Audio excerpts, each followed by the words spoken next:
Okay, thank you, Darnell. Next, Gretchen Jung. Gretchen? Les Light. Les? All right, Sonia Lewis. Oh, here comes Les. Okay, Les. I really didn't think you were going to get to me. You were patient enough to wait.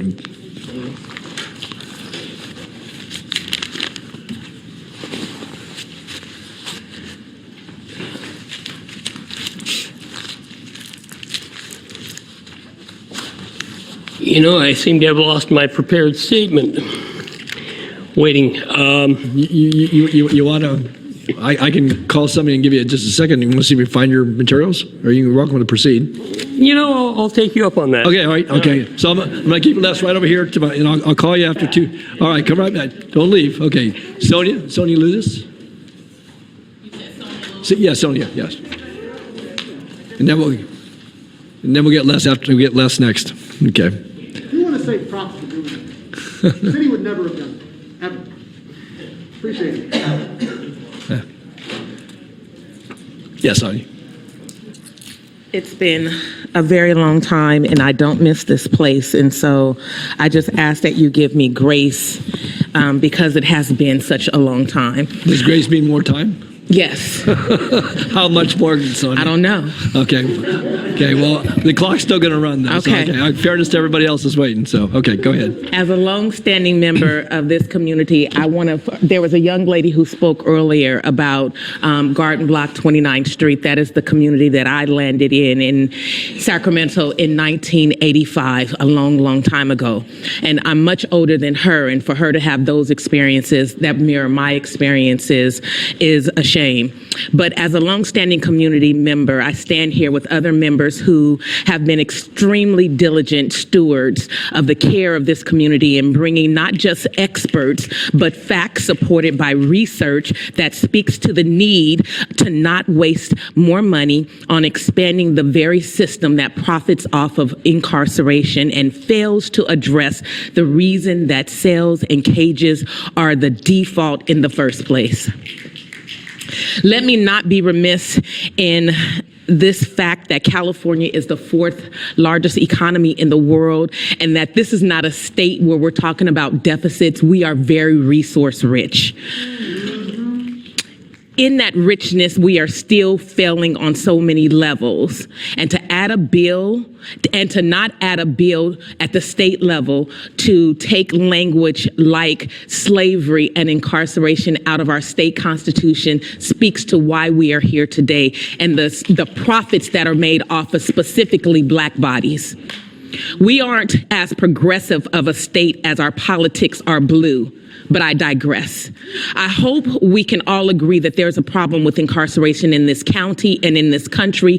And with that acknowledgement, I am reminded of my great ancestor, Audre Lorde, who reminds me not to use the master's tools to destroy the master's house because it will only bring temporary, at best, solutions to deeper rooted problems of racism and poverty, and the cycle continues.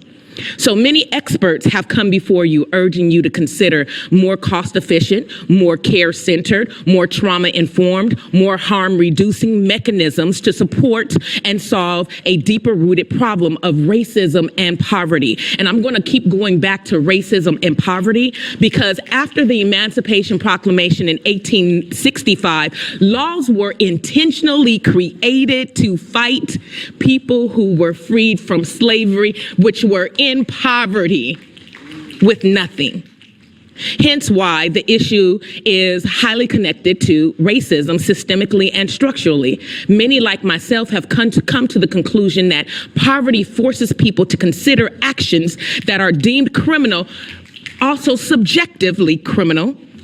That's up for debate, which oftentimes we can have that argument. Secondarily, we have to address the biggest false narrative that this county is exponentially wanting to address mental health crisis, because you have not wanted to solve that problem for decades. Oppositionally, this county has intentionally continued to be a failure in addressing mental health crises in this county. And I just lift up the name Joseph Mann. I can only hope we can agree that people cannot get well in cages. I hope that because you haven't shown that. So I only can hope that. I am an expert in the field of education and equity. I've spent 17 and a half years in a traditional classroom teaching and watching kids get ushered into what was then called a prison to school pipeline, which has been replaced by a cradle to prison pipeline. You make the determination of why that is.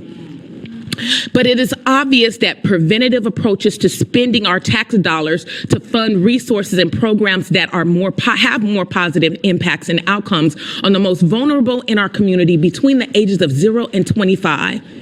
You are failing us. You are failing them. Since it seems you all aren't opposed to and are considering spending over $400 million on a jail facility, may I ask that you spend it on the most vulnerable and more valuable resources?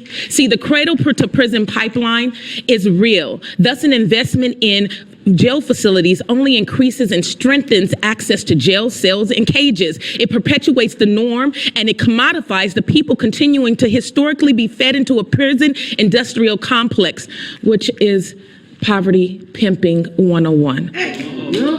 My last point, and to tie this up with a pretty little bow, is that I further urge you all to address the systemic and structural racism that is foundationally part of the capitalism of Black and brown and poor and mentally challenged bodies that continue to end up in the revolving system of the carceral system. There is no humanity or equity in that, especially considering the bulk of folks incarcerated in our facilities are pretrial, people whom during COVID didn't run from their obligation to appear in court, fought their cases from home, able to work, access resources, and survive. Likewise, the large number of housed in those facilities are suffering from mental health crises, and addressing the crises is more sustainable approach with care. Finally, I would not be my authentic self if I didn't tell you about 18-year-old Sonia, who had a gun put to her head and told that she was going to have her brains blown out if I did not lie down on the ground, as officer at the time, who was current elect Sheriff Cooper,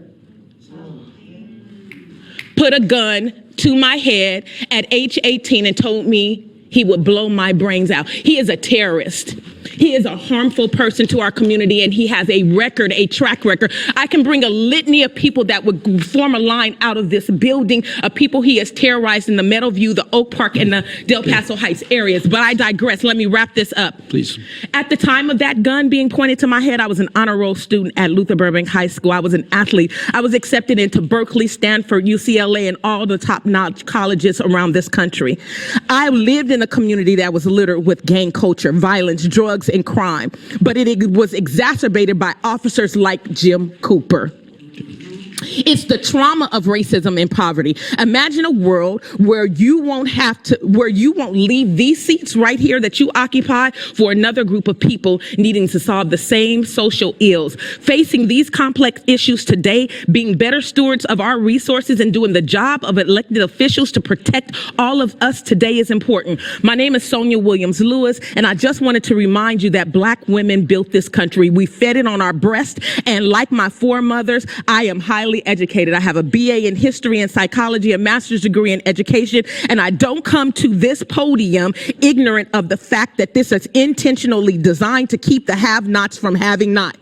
I am a member of Decarcerate Sacramento. I'm a former chapter lead with BLM Sacramento. I'm a founder and CEO of a company here in this county. I am a founder and executive director of a nonprofit. I am a member of the African American Advisory Board for the Sacramento City Unified School District. I'm an author of a book called Monsters and Aliens, and there are monsters in this room. Monsters are people who know that they have the power and they choose to harm the aliens who want to help humanity.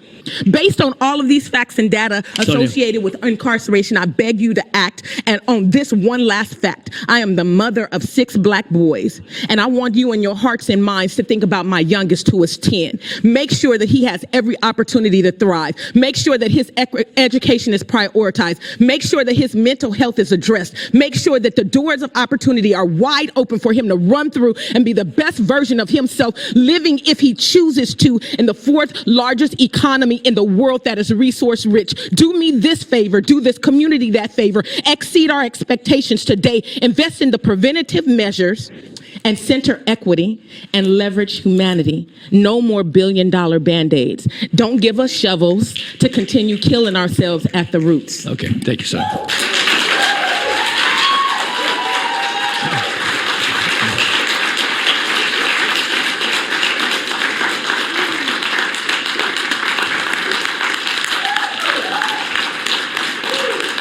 Okay. Thank you, Sonia. All right. Les Light, you're back up. Thank you, Sonia. All right. Had time to lose it again. So I am obliged to you for your kind indulgence, but I'm afraid I can't return the favor.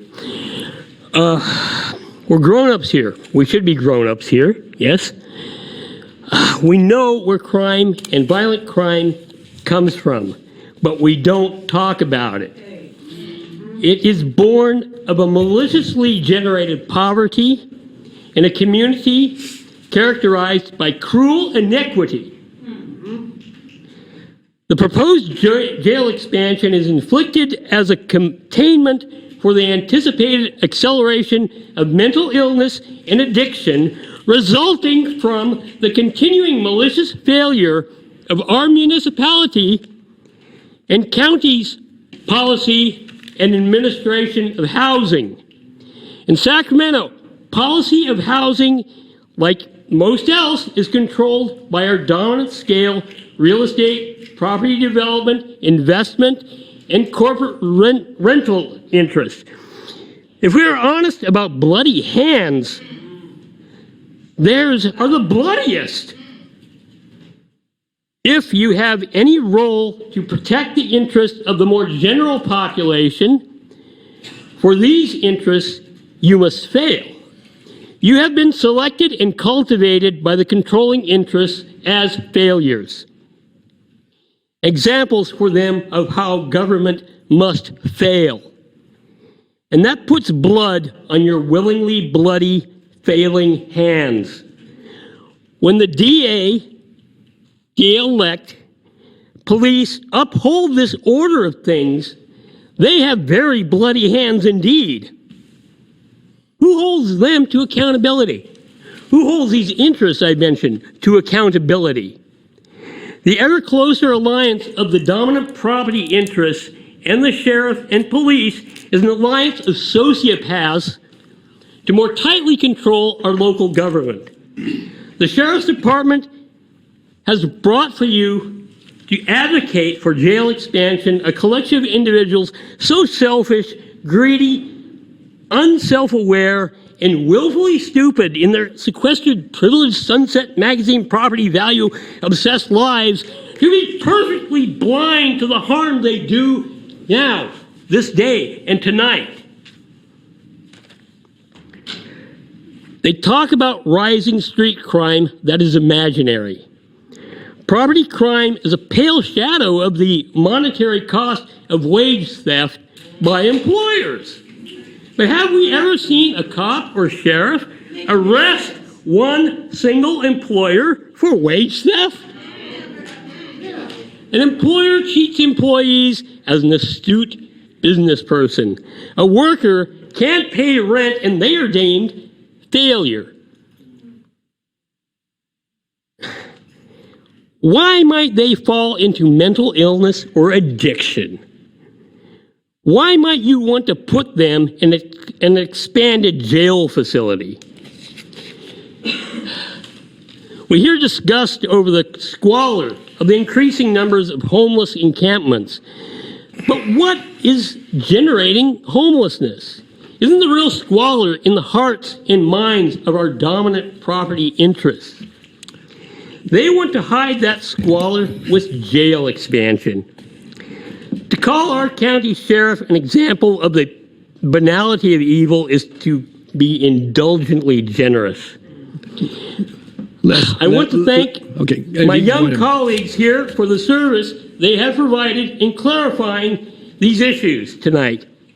Though we all know that Councilpersons Frost and Desmond will refuse these services and be service resistant, I hope the majority will not. Thank you, Les. Okay. Okay. Next I have Haley Carone, or Haley Carone, and then is it Chiu Yang? Okay.